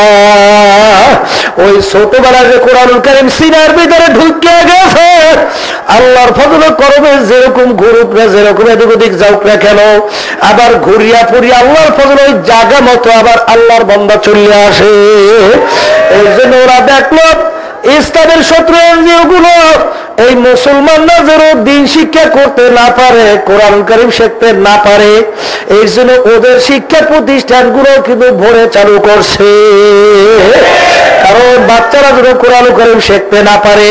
এই ক্ষেত্রে যেমন আপনাদের বলতো বাবা ইসলামের শত্রু এনজিও ওরা আসছে ইসলামকে ধ্বংস করার জন্য, আর আমাদের তাদের মোকাবিলায় প্রত্যেক বাংলার ৬২,০০০ গ্রামে আল্লাহর ফজলে করবে ৬৮,০০০ কোরআনুল কারীম মক্তব প্রতিষ্ঠা করা লাগবে। এই আশা নিয়ে আল্লাহর কুতুব রহমাতুল্লাহ আলাইহি তিনি কোরআন শিক্ষা বোর্ড নামে কোরআন শিক্ষা বোর্ড প্রতিষ্ঠা করে গেছেন। আব্বাজার রহমাতুল্লাহ আলাইহি থাকাকালীন সময় বাবারে বাংলাদেশে আনাচে কানাচে হাজার হাজার কোরআন কারীম মক্তব প্রতিষ্ঠা হয়ে গেছে। এখন তো আল্লাহর ফজলে করবে আমার তো ধারণা অনুযায়ী প্রায় ১০,০০০-এর উপরে আল্লাহর ফজলে কোরআনুল কারীম মক্তব বাংলার জমিনে প্রতিষ্ঠা হয়ে গেছে। আমি জিজ্ঞাসা করতেছি আল্লাহর বান্দারা এই দায়িত্ব কি ফজলুল করিম রহমাতুল্লাহ একার উপরে না তোমার আমার উপর আছে না নাই? জোরে আছে না নাই? সে কি যাইয়া বাংলার প্রত্যেকটা ঘরে ঘরে প্রত্যেকটা মহল্লায় মহল্লা কি তিনি যে মক্তব প্রতিষ্ঠা করবেন নাকি বাবা? এই প্রতিষ্ঠা করার জন্য আল্লাহর কুতুবের এই মিশনের সঙ্গে যদি আল্লাহর ফজলে তুমি আর আমি জড়িয়ে থাকতে পারি, ও আল্লাহর বান্দারা ভালো করিয়া জানিয়ে রাখো কিয়ামতের মাঠে আমার মাওলা ওসিলা দরিয়া দরিয়া মাওলা মাফ করে জান্নাতে নিয়ে যাইবে। তুমি আর আমি যদি কোরআন কারীমের বক্তব্যের সঙ্গে যদি আল্লাহর ফজলে জড়িয়ে থাকতে পারি, আশা তো করতে পারে আল্লাহর ফজল করবে এই ওসিরে আল্লাহর নাজাত দিয়া জান্নাতে দিয়া দেবে। জোরে বলে আশা আছে না? এই জন্য বাবারে এই কয়েকদিন আগে আমি কলাপাড়া থেকে মাহফিল করে আসলাম। বাবারে সেখানে অবস্থা দেখে মনটা খুশিতে ভরিয়ে গেছে। বাবারে একটা থানার মধ্যে বাবারে প্রায় ৪২টা কোরআনুল কারীম মক্তব আল্লাহর ফজলে প্রতিষ্ঠা হয়ে গেছে। এরপর সম্মেলন করলো, ঘোষণা দিল হুজুর দোয়া করেন আমরা ১ বছর নাকি একটা সময় কি জানি বললো হুজুর আল্লাহর ফজলে করবে প্রত্যেক ইউনিয়ন সহ প্রত্যেকটা মসজিদে আল্লাহর ফজলে করবে আমরা কোরআনুল কারীমের এই মক্তব প্রতিষ্ঠা আল্লাহ ফজলে করার নিয়াত করছি। ও আল্লাহর বান্দারা আজকে আল্লাহর কুতুবের ঘোষণা বুঝলো কলাপাড়ার আল্লাহর বান্দারা, বুঝলো কিছু ভোলার চরপেশন আল্লাহর বান্দারা, বুঝলো কিছু বাবার ওই নরসিংদী আল্লাহর বান্দারা, আরো অন্য এলাকার বাবারা কি বুঝবা না? জোরে কয় বোঝা লাগবে না লাগবে না? আল্লাহর ফজল করবে আল্লাহ কবে কি ডাক দিয়ে নিয়ে যাও জানি না, অন্তত যে কয়দিন দুনিয়ায় রাখে বাবারে অনেক জায়গায় জায়গা দিয়া হোক, টাকা দিয়া হোক, পরামর্শ দিয়া হোক, সহযোগী দিয়ে হোক বাবারে এই ইংরেজদের বাবারে এই ইসলাম বিদ্বেষীদের মোকাবেলায় আল্লাহর ফজল করবে আমরা চেষ্টা করব মক্তব প্রতিষ্ঠা করার জন্য। এরকম আল্লাহর ফজলের নিয়াত কে করতে পারি? আল্লাহু আকবার। আল্লাহ বাবু আপনি দেখেন, আল্লাহ আপনি কবুল করেন, আল্লাহ আপনি তৌফিক দান করে। এরপর বাবারে সবসময় একটা কথা মনে রাখো, এই বাংলাদেশের ভিতরে শতকরা ৯০% মুসলমান।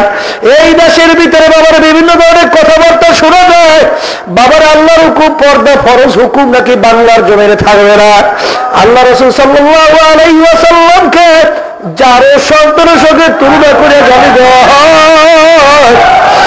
ও মুসলমান আজকে অনেক আল্লাহর বান্দারা আল্লাহর হাবিবের মহব্বতের দাবিদার, তারা আল্লাহর হাবিবের মহব্বতে লাফাইয়া দাঁড়াইয়া যায়। অনেকে বাবারে বুকটারে সিরিয়া রক্ত বাড়ি করে, অনেকে বুকটারে থাবড়ায়, অনেকে দড়ি হাতে চুমা দেয়। ও আল্লাহর বান্দারা ভালো করে বোঝো, আল্লাহর হাবিবকে গালি দিল যার সন্তানের সঙ্গে তুলনা করিয়া, আর তুমি মোহাব্বত দাবিদারের প্রতিবাদ করো নাই। তুমি আসলে তো ধোঁকাবাজ, মিথ্যুক মোহাব্বতের দাবিদার। আসলে তুমি মোহাব্বতের দাবিদার হইতে পারো না। ভালো করে বোঝো, সম্পূর্ণ ধোঁকাবাজ। আজকে বাংলাদেশের ভিতরে 90% মুসলমানের দেশে বাবারে যারা কি আল্লাহর হাবিবকে গালি দেয়, যারা নাকি পর্দা আল্লাহর ফরজ হুকুম জনিস বাংলার দেশে থাকবে না, ইসলামী শিক্ষা থাকবে না, বিভিন্ন ধরনের গাড়ি লইকে নাকি বাংলাদেশে চলা যাবে না।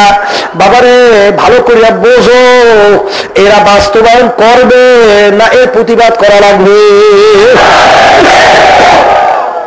সবসময় মনে রাখি, একটা হাদিস শুনাইয়া রাখি, আল্লাহু আকবার। আল্লাহ রাসূল সাল্লাল্লাহু আলাইহি ওয়াসাল্লাম বলছেন, এ আল্লাহর বান্দারা ভালো করিয়া বোঝো, কোথায় লাগবে, কিসের দরবেশ সাজছ, কিসের সুবিগিরি সাজছ, কিসের মুক্তি মুহাদ্দিস পীরগিরি মকুব লাগাইছ, সব বাদ দাও, ধোঁকাবাজি বাদ দাও, মাওলার পাগল হও, তারপর আমার মাওলার কবরে যাও। বাবার আল্লাহ রাসূল সাল্লাল্লাহু আলাইহি ওয়াসাল্লাম হাদিসের ভিতরে বলছেন, মান রাআ মিনকুম মুনকারান ফালিয়ুগাইয়িরহু বিয়াদিহি ফাইল্লাম ইয়াস্তাতি ফাবিলিসানি ফাইল্লাম ইয়াস্তাতি ফাবিকলবি ওয়া যালিকা আযওয়াফুল ঈমান। আল্লাহর হাবিব বলেন, তোমাদের যদি ঈমানি শক্তি এই পরিমাণ থাকে, অন্যকে হাত দিয়া ফিরাইয়া দাও, ওই পরিমাণ শক্তি না থাকলে মুখ দিয়ে বললো অন্যকে ফিরাও, ওই পরিমাণ শক্তি না থাকলে মনে মনে পরিকল্পনা করো কিভাবে অন্যকে ফিরানো যায়। শেষের অবস্থানকে আল্লাহর হাবিব বলছেন ঈমানের দুর্বল অবস্থা। ও সুফিরা, ও দরবেশেরা, ও পীররা, ও মুফতিরা, ও বিভিন্ন ধোঁকাবাজেরা, একটু মনে চিন্তা করে দেখো, এই বাংলাদেশের ভিতরে বাবারে আল্লাহর হুকুম পর্দা ফরজ নাকি থাকবে না। তোমার ইমানি শক্তি গেল কই? বাবারে হাত দিয়া শক্তি নাই, মুখ দিয়া কেন বলো না? এখনো তো পরিবেশ আছে, মুখ দিয়ে যদি না বলো, বাবারে যদি এরকম দুর্বল অবস্থান চলে আসে, মনে মনে পরিকল্পনা করতে হবে কিভাবে কন্যাকে ফেরানো যায়। শেষের অবস্থানকে আল্লাহ হাবিব বলছেন ইমানের দুর্বল অবস্থা। এতটুকু যদি কারো ভিতরে চিন্তা না থাকে, বাবার আল্লাহর হাবিবের হাদিস অনুযায়ী তার দুর্বল ঈমান টুকু নাই। আর দুর্বল ঈমান যদি ভিতরে না থাকে, বাবারে পাতিলের তলে কিন্তু ছিদ্র, যত পানি পাতিলের ভিতরে রাখবা, মনকে মন পানি রাখবা, পাতিলে কিন্তু মোটেও জমবে না, সব কিন্তু ছিদ্র দিয়া পড়িয়া শেষ হইয়া যাবে। আর তলি যদি ভালো থাকে, এক ফোঁটা পানি রাখবা, এক ফোঁটা পানি জমা হবে রে বাবা। ভালো করে বলো, ঈমান হইল পয়লা শর্ত। যে কোনো আমলের বাবারে ন্যাক জমা হওয়ার জন্য ঈমান থাকা লাগবে প্রথম।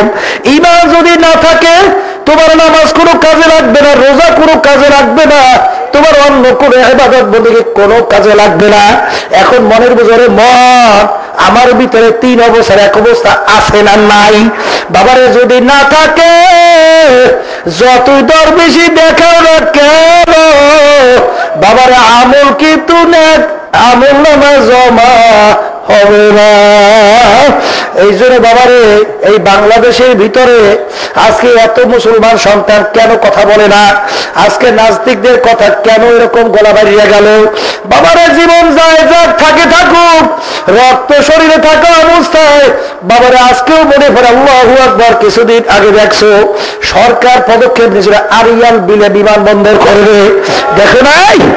বাবারে সেখানে অনেকের জমিন নাইও, শুধু ফসল হইবে না, ফসল নষ্ট হবে। এই জন্য যদি জানের ঝুঁকি নিয়ে সরকার পর্যন্ত তাদের মোকাবিলায় টেকতে না পারিয়া পিছনে হটতে বাধ্য হয়েছে এই কয়েকজন লোকের তোরে। ও মুসলমান, আজকে আরিয়াল বীরের জমি রক্ষা করতে যদি জীবন দেওয়ার জন্য প্রস্তুত হইয়া যায়, ও মুসলমান, আজকে বাংলার জমিনের মধ্যে বীরের অবস্থা এত করুণ।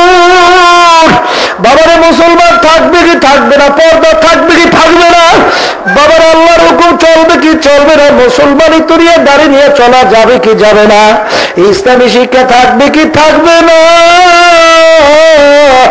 এর প্রতিবাদ করতে যাইয়া বাবারে তুমি আর আমি যদি জীবন না দিতে পারি, যদি রক্ত না দিতে পারি, তাইলে জমির মূল্য তোমার আমার কাছে কিন্তু অনেক বেশি হইয়া যায়।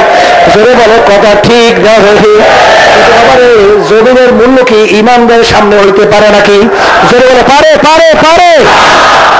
যদি না পারে তাহলে আমি অনুরোধ করবো বাবারে, আমার তো এই আজকেও কথাটা মনে পড়তে আছে, অত্যন্ত মূল্যবান কথা, কিন্তু ভিতরে দুর্বলতা কাটে না। ওই নাজিরপুর মাদ্রাসা মুহাদ্দিস হুজুর তিনি দুপুরের সময় আলোচনা করতে যাইয়া বলছিল, বাবা ও সরকার, তুমি যে ইসলামের বিরুদ্ধে আইন পাস করতে চাও, আসিয়া চরমুরের ময়দান দেখো, দেখো চরমুরের ময়দান একবার দেখো, তোমাদের ইসলামের বিরুদ্ধে আইন পাস করার সাহস বাংলার জমিনে থাকবে না। কিন্তু আমাদের কাদের গিরিয়ে সাহস করবো, কাদের গিরিয়ে সামনে অগ্রসর হব, এখনো বাবার সরকারের মহব্বত বলতে পারে না, এখনো বাবার আল্লাহু আকবার, আল্লাহু আকবার,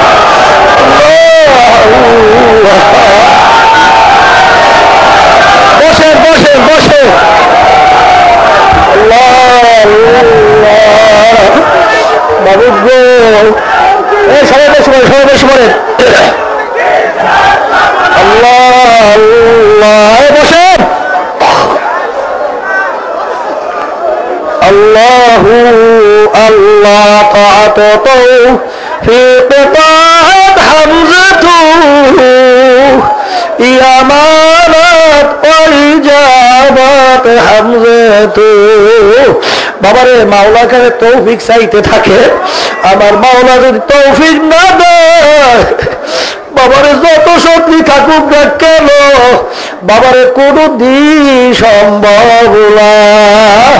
ওই সহজে রাখের ভিতরে ওই যে আমেরিকার সৈন্যরা শুধু একটাই শব্দ ভয় পাইতো, যখন সৈন্যরা মুসলমানরা বলতো নারায়ে তাকবীর আল্লাহু আকবার যখন শব্দ করত, ওইটাই নাকি তাদের সবচেয়ে ভয় ছিল, থরথর করে অস্ত্র হাত থেকে পড়িয়া যাইত, ওই শব্দ নাকি সহ্যই করতে পারতো না রে বাবা। ও আল্লাহর বান্দারা, আল্লাহু আকবার, আমাদের ভিতরে কিন্তু দুর্বলতা বাবা কবে কাটবে জানি রে। ঝুঁকি কাদেরকে নিয়ে নেব বাবা রে? যদি আল্লাহর ফজল করবে, যদি দরকার হয় ঝুঁকি নেওয়ার জন্য,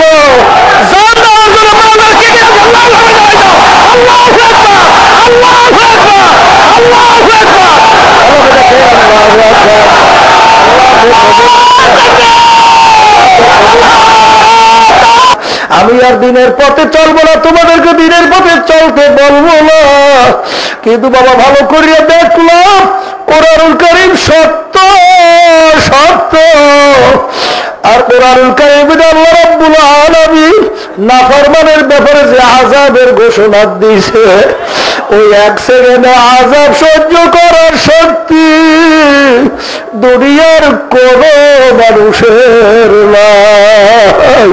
আল্লাহ আল্লাহ বাবারে, আল্লাহর হাবিব মুহাম্মদ রাসূলুল্লাহ সাল্লাল্লাহু আলাইহি সাল্লাম বলেছেন, ও আমার উম্মতেরা, এই যে কবর দেখো, আল্লাহু আকবার আল্লাহু আকবার, আল্লাহ এই কবর কিন্তু আসল কবর না। কোন কোন আল্লাহর বান্দা বান্দি কবরটা আল্লাহর ফজলে বেহেশতের একটা বাগান হইয়া যাবে, কোন কোন নাফরমানের কবরের ভিতরে জাহান্নামের আগুন এসে ভরিয়ে যাইবে। আল্লাহ হাবিবের বিশ্বাস করো করো, আল্লাহ এই কথা বললে গেছে সব সত্য। তারপর বাংলার জমিরও কত ঘটনা মাওলার মাঝে মধ্যে দেখায় বাবারে। এখন ওই যে কয়েক মাস আগে মাহফিল করছিলাম ওই মুন্সিগঞ্জ হাসারায়, হাজী সাহেব বোনার মাহফিলে আসছে, ওই হাজী সাহেবের বাসায় বাবারে প্যান্ডেলের পাশে কবরস্থান, পাশে হাজী সাহেবের বাসা। মাগরিবের পর আমাকে নাস্তা করার জন্য যখন নিয়ে গেল, তিনি নাস্তা করার সময় বলতেছে, হুজুর আমি একদিন রাত্র 3টার দিকে উঠছি অজু করার জন্য। অজু যখন পুষ্করির পাড়ের দিকে রওনা করলাম, পাশে কবরস্থানের দিকে তাকাইয়া দেখি একটা কবরের মধ্যে ধাউ ধাউ করে আগুন জ্বলতে আছে।